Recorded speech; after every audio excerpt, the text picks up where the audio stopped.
and try to understand that person and try to see what was lacking. Then after him, by the way, I said to him, I thank God for the opportunity, and I said, I will never mention that I am a pastor, never. In the outside, that's a very important thing. I want to connect with people. I am a pastor and shepherd in front of you. Outside, even here, casual Ganny. I like to be a nobody. So that guy that I was talking, you know what? I am dating someone is already from Greece and everything. I said, okay. And so I was listening. The beautiful thing is, what do you do? I have to think. I'm a counselor. Oh, you're a counselor? Yeah, I counsel people of marital problems. Oh, really? Can you counsel me? How much? I said, okay. Okay, you know what? I will not charge you. Maybe, but if ever you plan to have a wedding one day, I'll talk to you. Okay, I want to talk to you. These are boyfriend, girlfriend, just finished relationship with a beautiful young lady for 10 years, moving to another one. Can I come to you? My intention was for that man to know the Lord. Maybe we can get married. I want to see you. So I want him to come to my office in my home and then counsel them. The intention of my counseling is for them to bring them to Jesus Christ. So I met him, and now they come to me and say, you know, Ganny, I was smoking from the age of 18 and now at this age, and my weight is 85 kilos.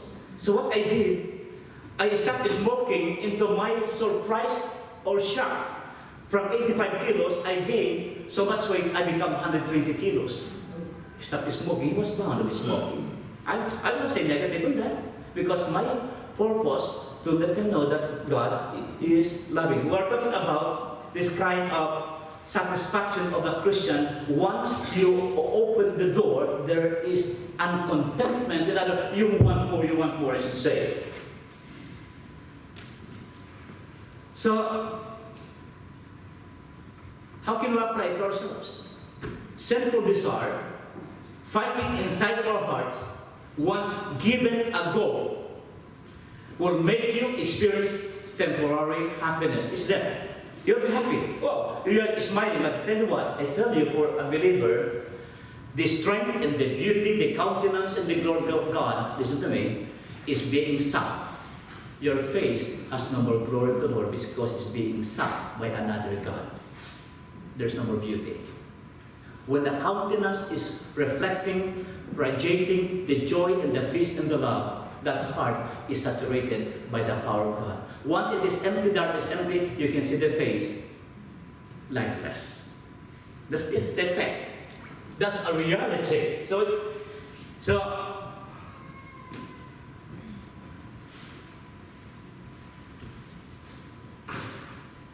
James said, draw near to God because you are in a backsliding condition. There are two kinds of people in the church. One, there are people in the church, in many churches, who are not born again. What does it mean, Pastor? They are in the church, they know the creed, they know the word of God, but the heart is not changed. The still nature of heart, unchanged. There's another kind of people inside the church, we call it the carnal believers or Christians. These are people who experience the Lord but living in the world. Wanting to serve God in reading the scripture once a week or once every 2 weeks, but living for the word also more of time within the week. We call it carnal Christian or baby Christian, even the age of 40, 50, 60 years old. The characteristic and the attitudes are like the attitudes of the people out there. That's the second one, the carnal Christian.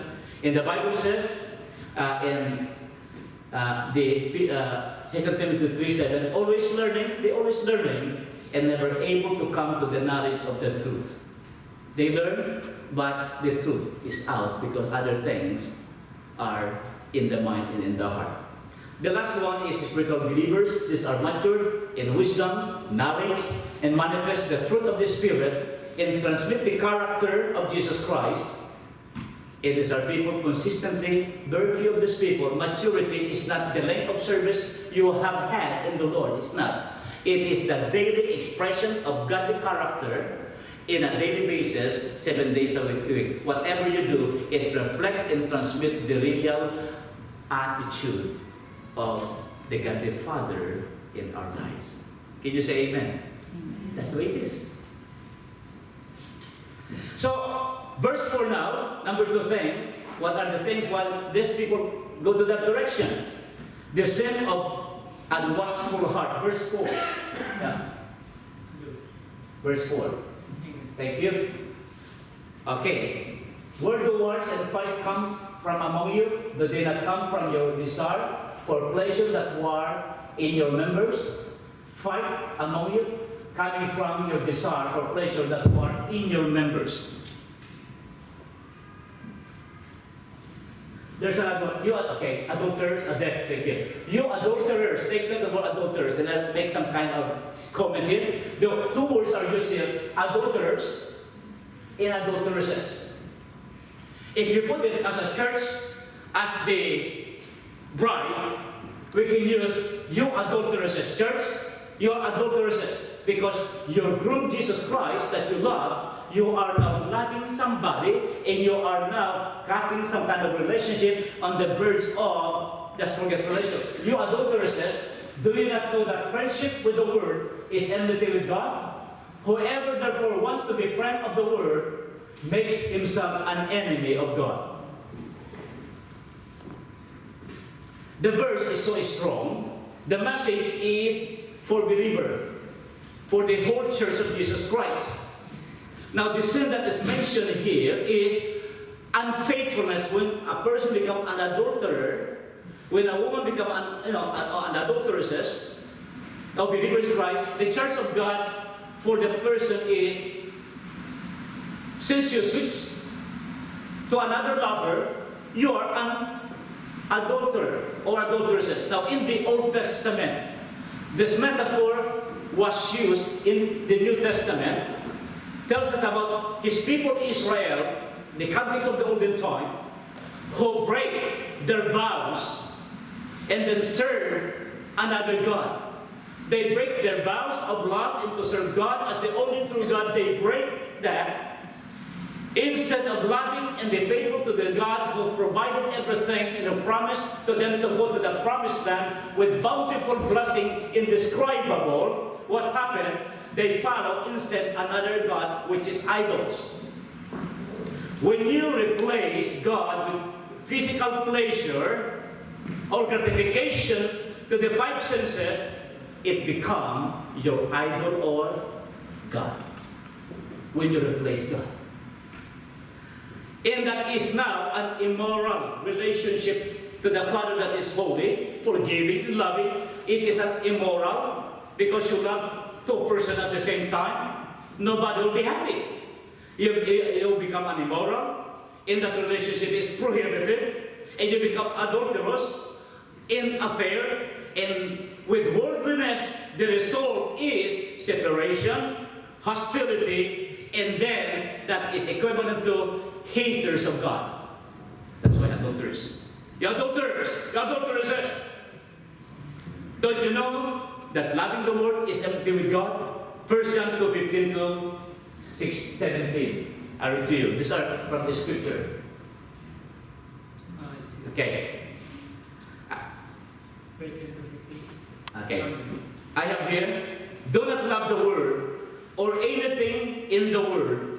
If anyone loves the Word, W-O-R-L-D, love for the Father is not in him. Love for the Father is absolutely cipher, 0.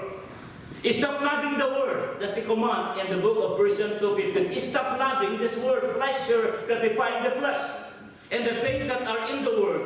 If anyone, whoever, persists, establish, persist, keep moving in loving the Word, the Father's love is not in him. Very strong.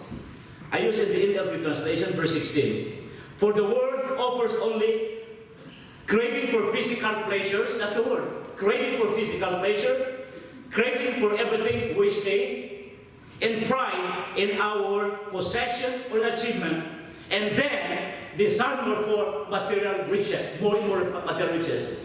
That is the word.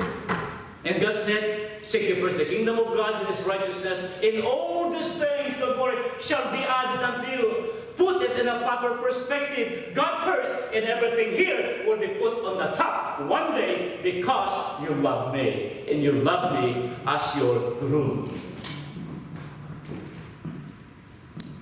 Application to this truth reveals that our Christian faith is now being undermined and now influenced by the lifestyle of the secular world, and it is prevalent all over Australia and the nations of the world. Because of worldliness, we're seeing church, this is the sad repercussion, corresponding effect. Because of this worldliness, we're seeing church is dying. Lovingly, these people that we're talking about, all over the world, many churches, I just telling me, Pastor, the churches there is dying just like us dying. They have churches, 5, 6, 7 of them, 5, 10, 15 members are all dying. Church, I thank God we will not die, this church will not die, because worldliness has to be kicked out. And people in the church living like the world, and sometimes worse than the world. Friendship of the world, listen to this. Friendship, the more I give importance to the things of craving and things mentioned prior to this particular point. Friendship of the world was their God. Period. Friendship of the world is your God. No in between. When the world gets into the church, once it gets into the church, its spiritual life is siphoned, and the church becomes a painted tomb, well painted with glittering kind of decorations, but inside is dead and is stinking. Once the Lord get into our heart, we are a walking corpse in the absence of the life of Jesus Christ. Now we'll be going to the wonderful thing in a moment. So, church, until worldliness is removed in your heart, in my heart, in our hearts, there is no revival.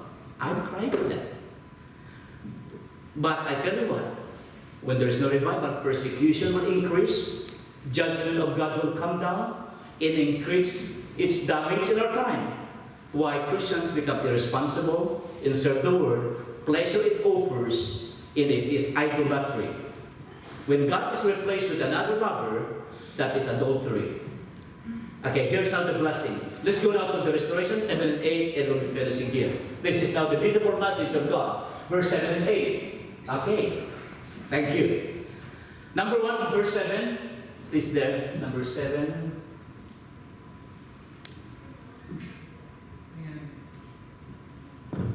Yeah. Therefore, here we are. Beautiful God, thank you. Therefore, because of the previous thing that you are doing, you love the world and everything.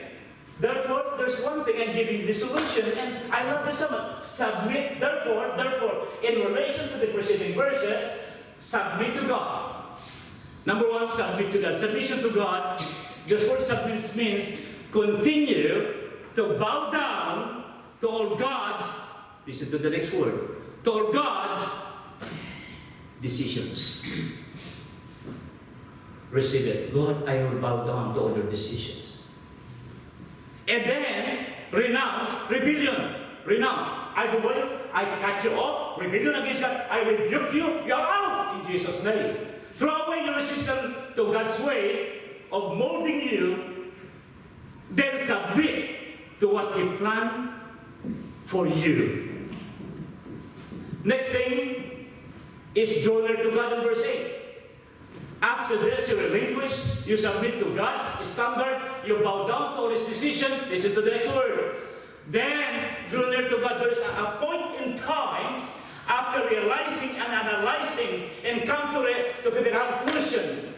And as God unveiled this truth to you, oh God, thank you, you're so loving, thank you for the word. I'm coming to now to the conclusion of my journey. I must come back to you because it was that you who will suffer the consequence. I will be the one to suffer the pain and consequence. I rather come back to you and be restored and be blessed and see the blessing of God to me, to my husband, to my family, and to the community. Now, when you journey to God, that 10 blessing. We'll see now from verse 7. The 10 commands for restoration to backslider. Okay, 10 commands. Submit yourself to God, verse 7. Number 2, resist the devil, verse 7. Verse 8, come close to God. That's the command of God. Come close to God. Number 4, verse 8, cleanse your hands, you sinners. Be quick to confess your sins. In other words, purify your hearts, you doubters. Doubters means a double-minded man is unstable in his ways. Don't love the world and love Christ at the same time. Be focused. In other words, stop drawn in two directions. Start to live with consistency, loving one person and obeying one groom. In his name is Jesus Christ. More than with, verse 9. Repentance.